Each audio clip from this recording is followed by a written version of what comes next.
during Easter, and we were at my parents' house. Marcus, my husband, was up in the attic helping with some cleaning. Then all of a sudden, his face went pale. He whispered, "Don't react.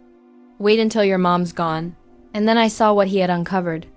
I didn't break down. Instead, I acted.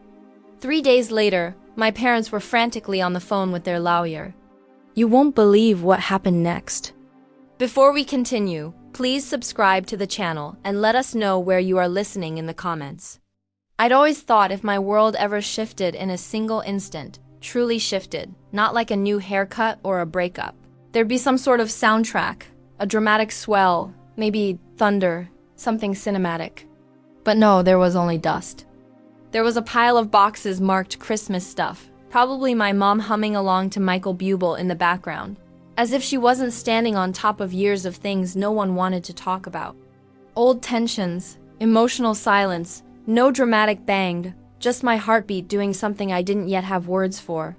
The attic looked unchanged, still that same space where old ribbons, discarded decorations, and quiet shame went to disappear. My dad had talked about clearing it out in that way he always does, the tone that suggests credit for a job he hasn't touched. I said sure, like I always do. Marcus had offered to help.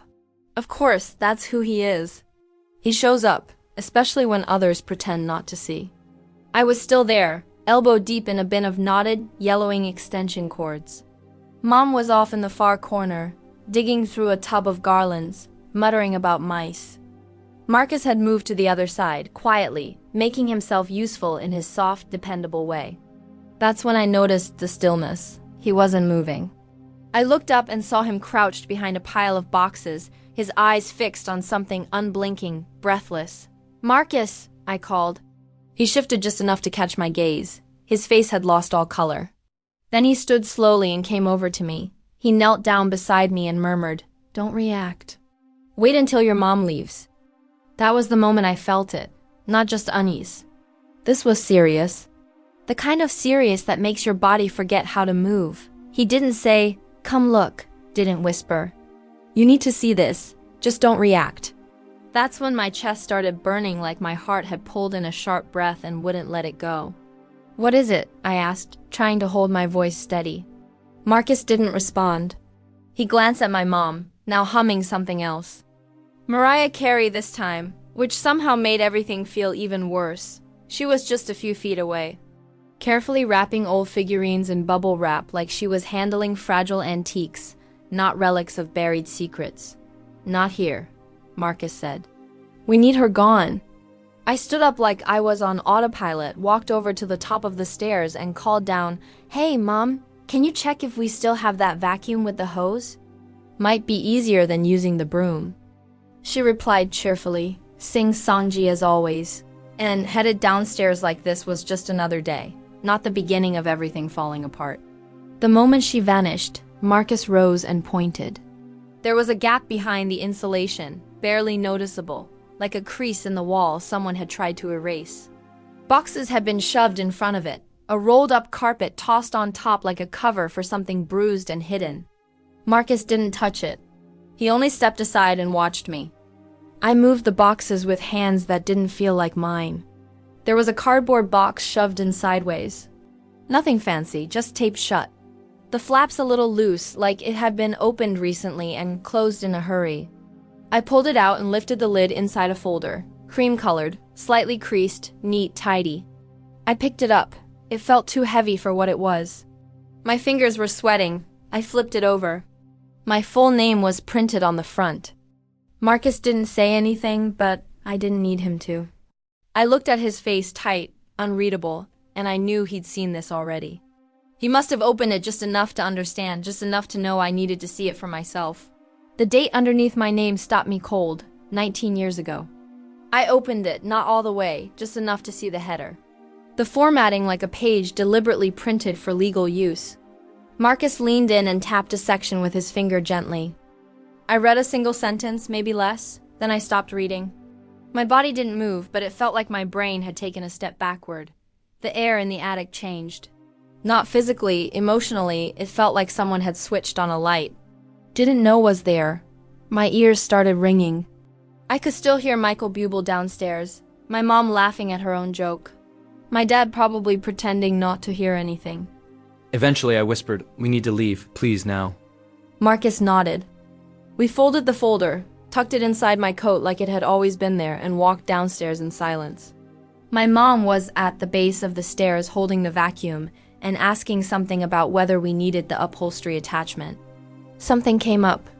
I said, "You're leaving already," she said, blinking like she didn't understand, like this wasn't just another day of pretending we're all fine. "We'll be back later." Dad didn't look up from his crossword. We kissed goodbye like everything was fine. Marcus smiled like everything was normal. My mom reminded me to take leftovers because she always does. I didn't hear what she said after that. We walked to the car, got in, closed the doors. I didn't say anything. Marcus didn't ask. The folder dug into my ribs like it had become part of me. Something had just come undone. Or maybe something had finally fallen into place. I didn't know yet. All I knew was that this wasn't over. Not even close. I used to think all younger siblings felt like background characters, like our main role was to react to the plot happening to someone else. But then I grew up and realized, no, sometimes the spotlight just genuinely never swings your way. My sister Victoria was born 4 years before me and apparently 400 years wiser. From the moment I had language, I understood that she was the reference point. Everything about me was filtered through her. Victoria liked math. I was more creative. Victoria made straight A's. I had a good attitude. Victoria got a trophy. I got a participation ribbon and a reminder to smile for the photo. It wasn't cruelty. It was subtler than that. My parents, my mom especially, had a way of comparing us without sounding like they were doing it, like they were just noticing something like the weather. And I, being the observant little sponge I was, learned to stop asking for too much space or attention or breath. Victoria's life took off like something you'd read in a lifestyle blog and roll your eyes at. She got a scholarship to some competitive business program.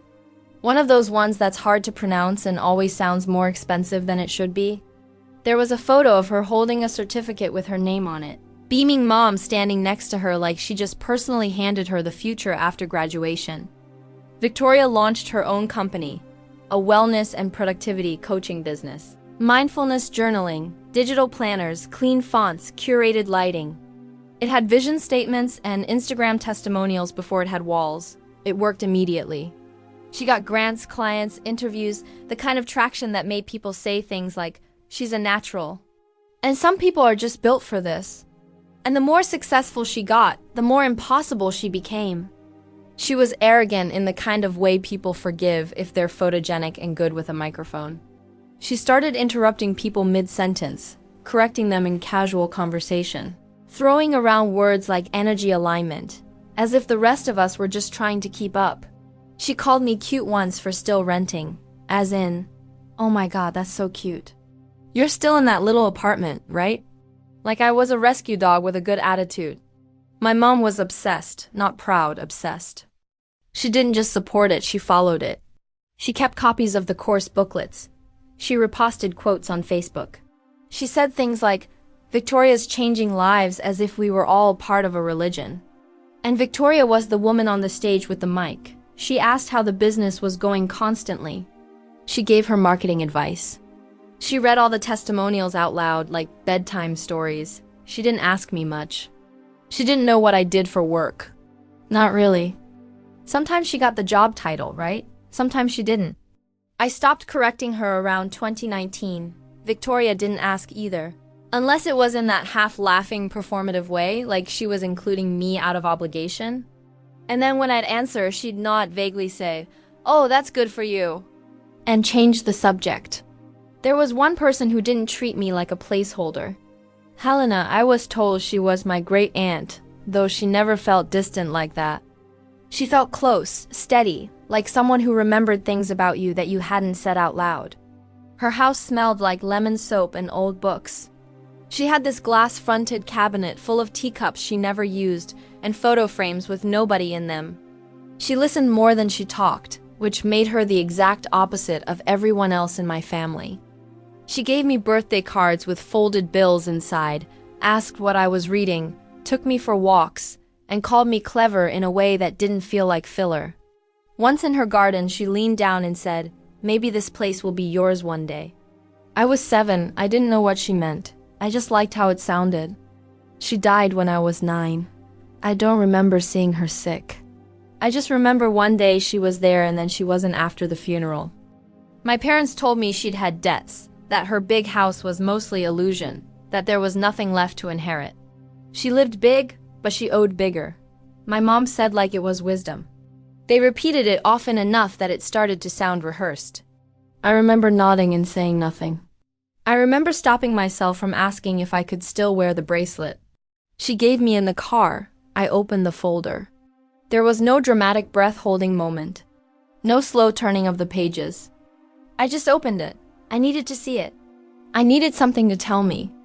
I hadn't imagined the weight of Marcus's voice when he'd said, "You need to see this."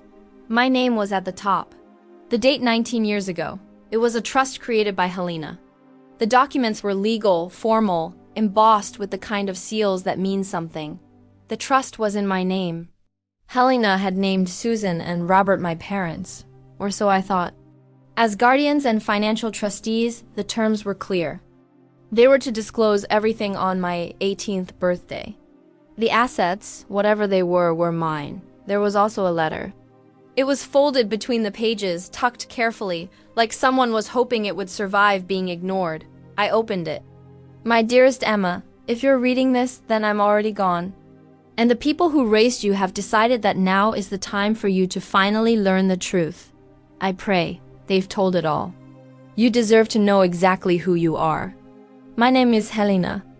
You've always known me as your great aunt, but in reality, I am your grandmother. Your mother, Grace, was my daughter. She passed away when you were very young. Too young to have real memories of her, but not too young to be held in her memory. After Grace died, your Aunt Susan and her husband Robert took you in. Susan is Grace's half-sister and Robert her brother-in-law. They became your guardians, and for that I was genuinely thankful. But it was my explicit wish clearly stated that you would be told the truth once you turned 18. They didn't give birth to you. You were born to Grace and to me. I created this trust so you would have something solid, a foundation, something your mother never had, something you could grow from, a future that would be entirely yours. I hope they honored that. I hope this was given to you on your 18th birthday as I asked. And more than anything, I hope you've never gone through life feeling like you came second.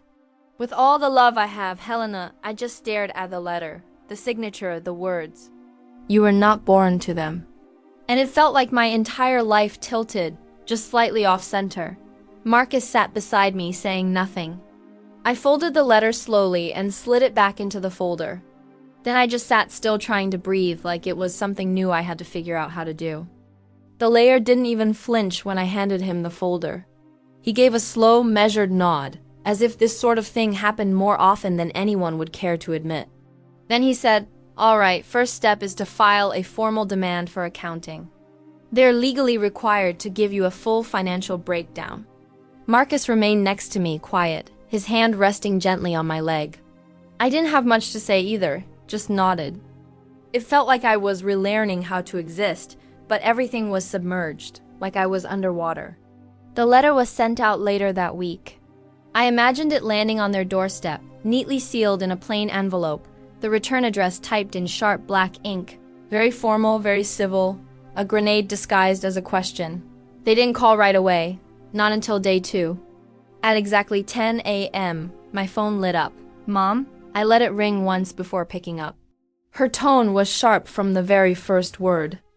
"Are you serious? Not hello, not what's going on. Just straight up indignation. You're suing us?" She snapped. "After everything we've done for you." I didn't reply. She got louder. "You ungrateful little girl. You wouldn't even be here if it weren't for us." I nearly laughed. Not because it was humorous, but because it was familiar. That tone, that volume shift, that patented brand of maternal outrage that always made me feel like a live wire waiting to snap.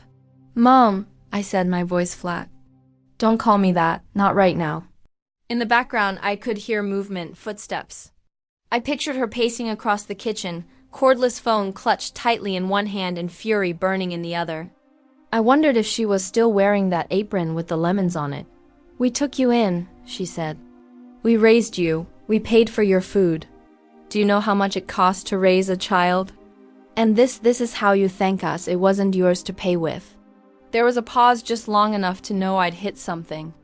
Then Robert's voice cut in from the background. "Tell her we'll fight it. We're not letting her destroy everything." They were on speaker.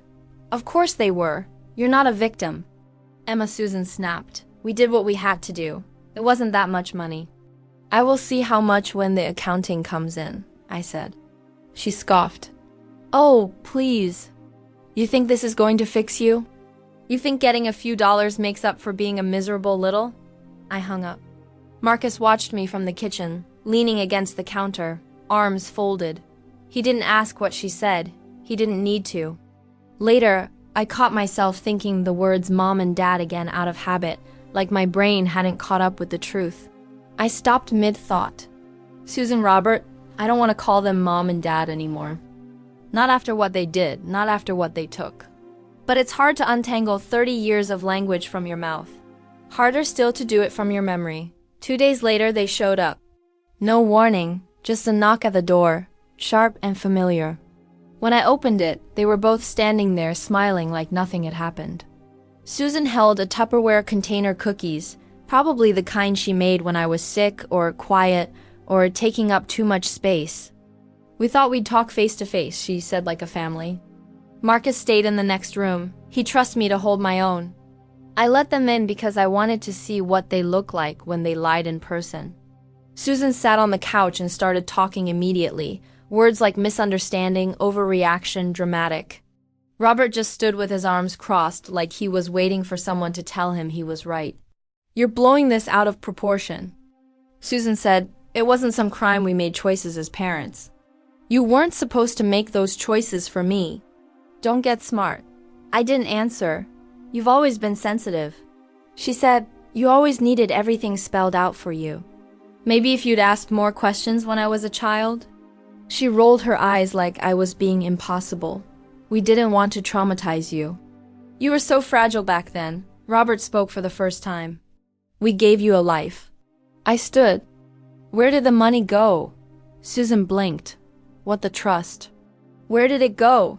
Silence. "Did it go to Victoria?" Susan's jaw tightened. "You think we're going to stand here and justify every choice we made for you? You mean the choices you made without me?" "You weren't ready," she snapped. "We used it where it mattered." "So it did go to Victoria." Robert stepped in, voice low and final. "It went to someone who deserved it. That was it. That was it." That was the moment. I didn't say anything else. I opened the door and waited. They stood there for a second too long, as if daring me to flinch. "You're not our daughter anymore," Susan said. "Hope you're happy." She left the cookies on the table on her way out. That night, I sat at the kitchen table and wrote a message to my lawyer. Proceed with the suit. Include Victoria. Marcus didn't ask what happened. He just poured me tea and sat down across from me like he was going to stay as long as it took. They offered me a deal. $150. Dozen wired directly. If I dropped the case and let this whole thing go, their words, not mine. It came in an email. No greeting, no apology, just numbers and the softest legal threat you can write in 12-point font. Marcus read it first and slid the laptop across the table like it might bite. "That's more than enough," the message said. "You didn't earn it anyway." There was a line at the end. I kept rereading. "You were never the ambitious one, cute." I didn't respond. 2 days later, I saw Victoria's face on my screen. It was one of those women to watch videos, filtered lighting, tasteful bookshelf, just the right amount of eyeliner. She was being interviewed in her office, or at least a room designed to look like an office, and not a branded shrine to herself. No one gave me anything. She said, "I built this business with grit, with failure, with persistence." I watched in silence. She smiled like she believed it. "If you want something," she added, "you have to earn it." I closed the tab, called my lawyer. "We're going all the way." Victoria called me the next morning. I didn't answer. She called again by the third call. I picked up. "What the hell is wrong with you?" "No, hello, no, warm up." Just Victoria spitting fury down the line like she'd been rehearsing it in front of a mirror. "You're dragging my name through the dirt. You're obsessed. You always have been, okay. You don't get to ruin my career because you couldn't build one yourself." Ask mom and dad where the money came from. Silence, and then not silence. Worse. "Yeah," she said. "I found out."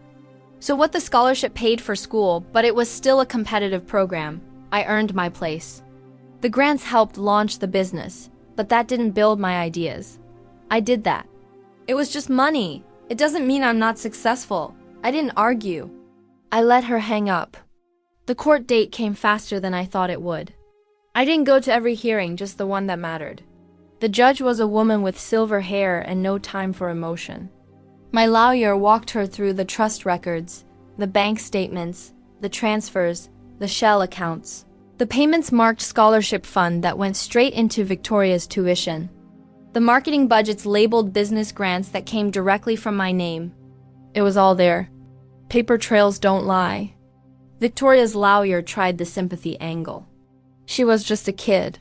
She didn't understand, but the records made it clear she'd known for years. Known and said nothing known.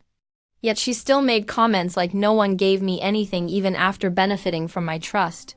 The court's decision was straightforward. The business would be liquidated and whatever assets remained would go to me. Susan and Robert were left to handle everything else. They stayed silent as the judgment was delivered. Susan's hands rested motionless in her lap while Robert stared ahead as if watching a fire rage in front of him, powerless to stop it. 2 weeks later, I received the transfer. It wasn't the full amount, but it was enough. Enough to begin again. Enough to breathe without constantly wondering what had been taken from me. The rest trickled in through whispers, quiet rumors, messages from names I hadn't seen in ages. A short article tucked away on page 6 of the local newspaper talking about a private decision to shut down the business. No comments, no corrections, just silence. They sold the house too. It wasn't made public, but I heard word always travels when people considered pillars of the community suddenly downsized to a modest rental 2 towns away. Victoria moved back in with them. Apparently she's recalibrating, which is hilarious considering that's what she used to call her $39 online course for people who had just been dumped or fired. Then came one final message, an email from Susan. No subject line, just a sentence in the body. "You've destroyed everything. You were never one of us." I deleted it before Marcus had the chance to see. There are nights I can't sleep. When that happens, I take out Helena's letter. It's worn now. One corner faded and soft, but I still read it as if it might say something new. Not because I need closure, but because it's the only thing in all of this that was ever truly meant for me. I haven't shared my next move with anyone. I don't feel like I need to. Honestly, I'm not ready to build anything right now. I just want to stand still for a moment and finally feel like the ground under my feet belongs to me. I never imagined I'd feel this at peace. Not after the court hearings, not after bank statements and turning old family photographs into legal evidence. But here I am. Susan and Robert haven't reached out since the ruling. Victoria's been silent too. I'm okay with that. The peace I have now speaks louder than their silence ever did. We moved a smaller house but bigger windows. Marcus cooks more often now. I laugh more. I received everything. The business, the accounts, the emergency fund, the one that was supposedly never intended for me. Even the $150,000 they once offered just to make me disappear. I accepted it. All of it. I thought I might feel shame. I don't. They spent years lying to me, and that money, it should have always been mine. Now it is. What will I do with it? I'm not sure yet. Maybe I'll travel. Maybe I'll finally sleep without grinding my teeth through the night. I met with Andrea, one of Grace's old friends. We had coffee. She brought pictures and told me Grace had been wild, full of creativity, and absolutely in love with me. That's all I needed to hear. There's nothing left unfinished. What was mine is finally in my hands, and I'm fully standing in it now. Did I go too far, or maybe not far enough? I hope you enjoyed the story. If you did, please like, share, and feel free to tell us your own story in the comments. And don't forget to subscribe to the channel. Help us grow as a storytelling community and be part of this journey with us. Can I count on you? Thank you so much.